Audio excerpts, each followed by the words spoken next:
Os evangélicos nunca apanharam tanto em nosso país.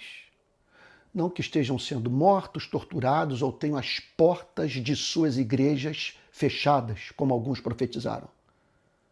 Mas as críticas vêm de todos os lados. Da imprensa, de formadores de opinião, de artistas, de acadêmicos, das redes sociais.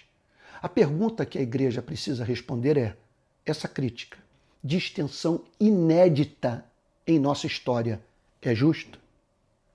Eu creio que sim.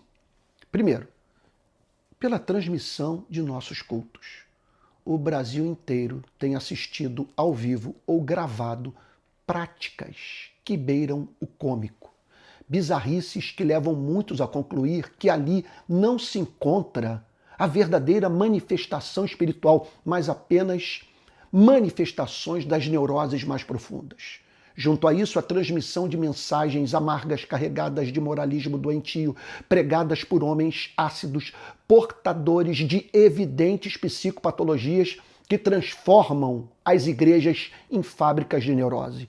Soma-se a isso o obscurantismo, a defesa daquilo que a razão desaprova e a teologia que tem a prosperidade como objetivo, que rebaixa o evangelho ao nível de uma promessa mágica de ascensão financeira.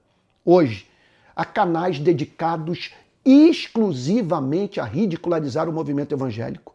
Zombam das pregações, das expressões de culto, da membresia, tornando-nos piada nacional. Segundo, pelo comportamento dos pastores. Como esperar a respeito de uma sociedade que vê líderes espirituais se comportando de modo truculento, grosseiro, usando palavrório torpe, demonstrando ira em público? Isso surpreende porque temos instrução segura das Escrituras. O apóstolo Paulo disse em 2 Timóteo, capítulo 2, versos de 24 a 25, o servo do Senhor não deve andar metido em brigas, mas deve ser brando para com todos, apto para ensinar, paciente, disciplinando com mansidão os que se opõem. O que vemos é o oposto: pregação raivosa, linguajar áspero, mensagens que mais escandalizam do que atraem. E os escândalos morais? Não são poucos os noticiados na imprensa. Pastores envolvidos com pedofilia, flagrados em motéis, vivendo em luxo incompatível com a miséria da maioria. Muitas vezes são os próprios não cristãos que usam a Bíblia para denunciar a hipocrisia de líderes religiosos. É o que a Escritura chama de as pedras clamando. E clamam porque muitos, por covardia ou conveniência, se calam. Temem perder posição, influência, recursos financeiros. São coniventes com os pecados dos seus colegas pastores. Outro ponto grave são as alianças políticas. Fanáticas, irrestritas, dogmáticas. Vemos pastores que abraçam ideologias eticamente indefensáveis, que não passam nem pelo crivo da ética não cristã. Outro dia, um pastor presbiteriano defendeu a ditadura, alegando que o DNA do brasileiro não presta, que o brasileiro só entende a linguagem da força, e concluiu que precisamos de militares no poder. Isso circulou nas redes sociais como escândalo. Ainda mais, como não nos espantarmos por não vermos pastores respondendo judicialmente por incentivo ao golpe? Quem acompanhou as redes sociais sabe, muitos pastores estimularam abertamente a ruptura democrática, anunciaram golpe, prepararam membros de suas igrejas para apoiar militares contra a Constituição. E há também os ataques cheios de rancor contra minorias.